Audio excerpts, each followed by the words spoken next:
Just a Nice Family Christmas by E.P. Henderson. Who'll be mother? Jess wonders as we flip through her extensive wardrobe. It's more of a relief than anything that none of us are seeing our folks again this year.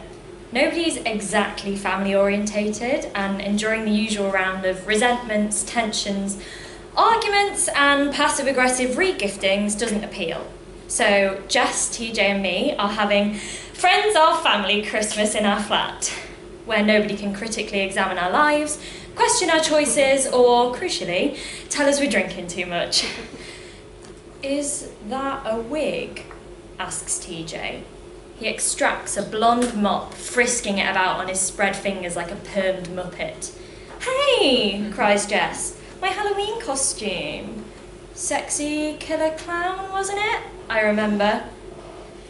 Stay-at-home Halloween had actually been quite fun, certainly compared to stay-at-home summer holiday, stay-at-home Easter, Valentine's Day and New Year's Eve. Wandering pissed in spiderweb fishnets and 0 degrees never thrilled me anyway, so when Jess suggested we celebrate by trick-or-treating at each other's bedroom doors instead, we'd embraced it enthusiastically, just like we're doing with Stay-at-Home Christmas. A red and white striped jumper dress calls me from the rack. It's disturbingly like one my mum used to wear. Seasonal, but not too Christmassy, she'd say when she found it on the sale rail at Debenhams. And ooh, pockets! I'll be mother, I announce, snatching it. And I'll need that wig too. I'll be dad, says TJ. Pass me that tweed waistcoat. Jess obliges. And the Che Guevara top? What kind of dad is this, I ask. I thought we were going traditional, you know. John Lewis ad, cosy Christmas vibes, box of milk tray, game of Scrabble, the whole deal. Squabbling kids, burnt turkey, tipsy-tory granddad. Jess always brings the realism. She nods at me. Uptight perfectionist matriarch? Exactly, I vow. Jess gets it. This is my dad, says TJ gloomily. He had a moral crisis after the divorce and now he's a committed communist. TJ doesn't talk to his dad much, but they argue on Facebook occasionally, usually about politics. TJ shakes his head. Isn't he a Lib Dem councillor in Basingstoke, I ask. He resigned. They're the lick-spittle poodles of a crypto-fascist twatocracy, apparently. Imagine that on a t-shirt, Jess muses. My mum reckons it's this new woman he's met on Tinder, TJ explains. He's brought a bike too. Communist cyclist with a midlife crisis, I say. Sounds perfect. Jess, can you work with that? Jess, it's clear from the layers of assorted clothes in her arms, will be playing all other roles. Tory granddad, divorced auntie, sulky teen, hyperactive child, overly friendly neighbour, hungry dog, except I can work with anything. She shrugs, what a pro. So, Mum, says TJ interestedly, are we talking Nigella or Cruella here? Well, she's based on my mum, I say, so a bit of both. Part 1 of Stay-at-Home Christmas is the tree decoration.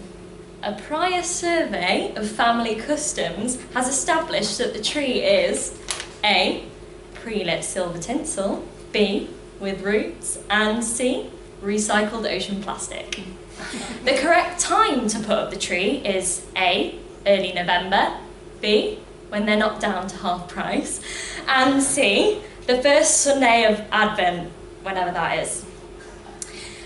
As a compromise, Az has been lurking in the corner of the living room for the past fortnight like a timid green ghost, waiting for its tinsel and bauble Cinderella moment.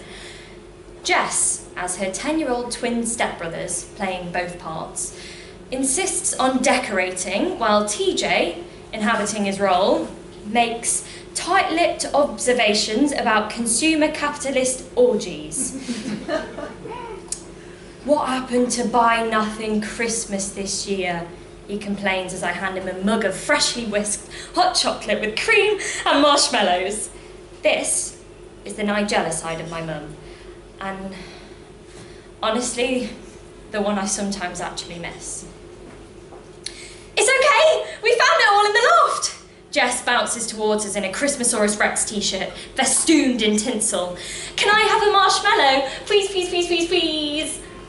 They're on the counter, 1 each, no fighting, I say in my mum's stern voice. As Jess races herself to the kitchen, I clink mugs with TJ. Come on! Wait, what's your dad's name? Leon. Oh, like Trotsky. Nice. Come on, Leon. Let's not bring politics into Christmas, eh? For the children's sake. I hook my arm through his tightly. It's for the children's sake that I have to, says Leon, with the kind of earnestness usually only found in TV appeals for abused donkeys. But TJ's fine. He's got a great job. Lovely. I look around. Well, a decent place to live. Hilarious, intelligent, highly attractive flatmates. What are you worried about? What about his kids? Wait, what's your mum's name? All the years we've been living together, they've never met her, and that's no accident. Sophie. What about his kids, Soph? Sophie, I repeat, icicle sharp. TJ looks scared. I really am channeling my mum.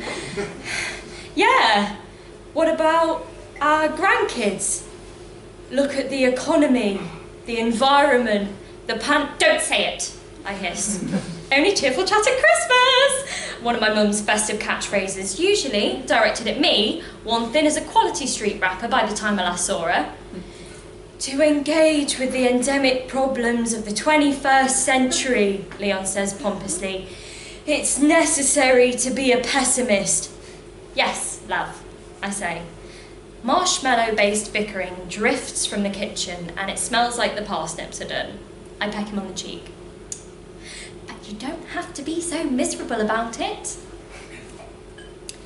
A Spotify playlist of festive jazz standards, Sophie's choice, croons as I carry the crisp golden bird to its resting place on the living room table, extended for the occasion. As I look up, I nearly drop the bloody thing. Good God! Jess and TJ have continued decorating while I cooked. The fairy light situation is out of control. Twinkling, glimmering, gently pulsing, gem-coloured and star-bright. Weak winter daylight stands no chance against this lot. So I draw the curtains, and all of a sudden, we're in it. The John Lewis advert. We're on Quality Street. Tiny snow-dusted figures in the glittery advent calendar, with a picture on a Christmas card strung over a fireplace with real fucking fire giving off that cosy orange gold glow that feels as distant as childhood, as unreal as Santa Claus. The tree bursts with baubles. The crackers gleam. The tinsel sparkles like silent fireworks. Oh Holy Night on a sultry sax oozes from my phone and the others grin at me anxiously. Too much? Asks TJ. It's Christmas. Too much is just enough. This is a very my mum sentiment. Their little faces beam. Champagne time! I cry. This is also very Sophie. In the kitchen, I take a moment. I never thought I'd get sentimental about family Christmases, but these guys are killing me. I grab the bottle and steel myself. The sooner we get drunk and argumentative, are disappointed by our gifts and start snarking over Trivial Pursuit, the better. That's the true meaning of Christmas, after all, especially a family one. When I re-enter, Jess has transformed.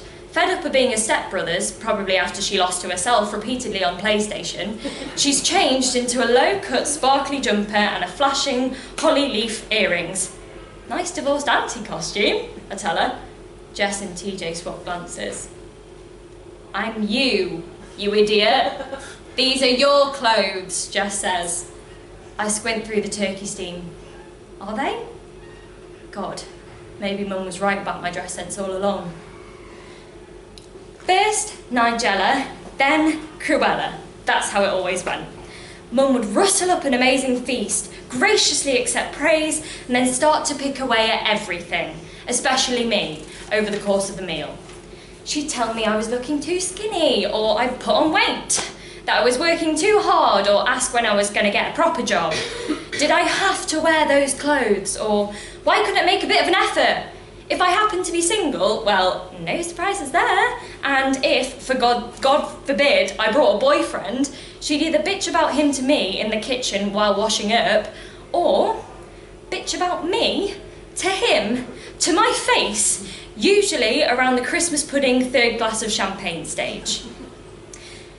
Jess plays me well though. She passes the cranberry sauce calmly while deflecting my mum's barbed sallies. She stands her ground in keeping the conversation civil without getting shit-faced or storming out. Both techniques I've employed in the past. How are you doing this? Whispers TJ amazed. I've got 2 little stepbrothers, murmurs Jess. I always have to be the grown-up in the room. Sounds like a challenge. Better at my game. 4th glass. Time for the guilt trip. Got to top up the emotional invoice for my birth and upbringing and present myself with the bill. I know Sophie's whole speech by heart. Investment, assessment, disappointment, resentment. The 4 horsemen of Christmas galloping through the snow to trample me. If I say so myself, I'm giving a hell of a performance. Shame my mum can't see it, really. And you never visit! Getting you to come over for Christmas is like getting blood out of a stone. Just a nice family Christmas, for God's sake! You don't even call. I mean, sometimes, just sometimes, it would be nice to hear your voice. After everything we did for you, raised you, and supported you, and loved you. For a second, my heart lurches, and I feel it. Her bitterness. Her loneliness, her sitting by the phoneness, her self-righteousness, her need to cling, to nag, to hold on somehow, to be important in my life, to make some sort of mark on me, even if it is a wound. Fuck. This is some sort of insane trip. This is better than therapy, and the champagne's pretty good too. And even as I down it and spit out the coup de grace, you're just an ungrateful little bitch.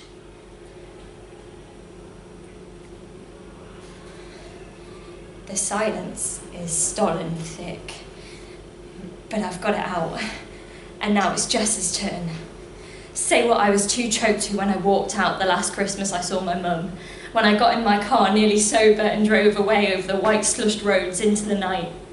Jess will know what to say to shut me up, to tell her off, to make her understand that you can't just push people away in a way because when you want them back again, they're too far gone. Mum, she says. Her face is unreadable. I say nothing. Mum, she says again, and gets up and walks around the table towards me. I shrink away instinctively. Leon's just frozen, watching, turkey on fork, red paper hat wilting. He never does anything, of course. It's always me who has to discipline that girl, to keep her on her toes, tell her what's what. What? I snap. Jingle Bells on jazz piano plays as she bends over and puts her arms around me in a hug. I feel like the last iceberg in the Arctic, melting, carving, crashing into the freezing sea. I've never seen my mum cry, and it occurs to me that maybe I never will. Later, after we've eaten the chocolates and drunk all the wine, and the others are battle-fatigued on the sofa watching the festive film, I go out on the balcony. The smoky stars pulse like hearts as I call the number I deleted from my phone years ago. Ring, ring. You never forget your childhood phone number, do you? Ring, ring. What am I going to say when she answers? Ring, ring. If she answers. Ring, ring. I'm fine without her, in fact. I'm better off by a long shot. Ring, ring. But that's not the point, is it? Ring, ring. Hello? Her tone says she thinks I'm selling something. She's probably had 6 calls from donkey charities already today. I smile at the stars. They shimmer back at me. Hi, Mum. There's a silence and then a sort of cough, like a sprout's gone down the wrong way. And then she says in a whisper, Emma, is that you? Amazement, disbelief, then fearful, what's happened? Because it must be death, disaster, disease, despair. Only bad news could bring me back on Christmas Day of all days. Nothing, I shrug. Just sometimes it's nice to hear your voice.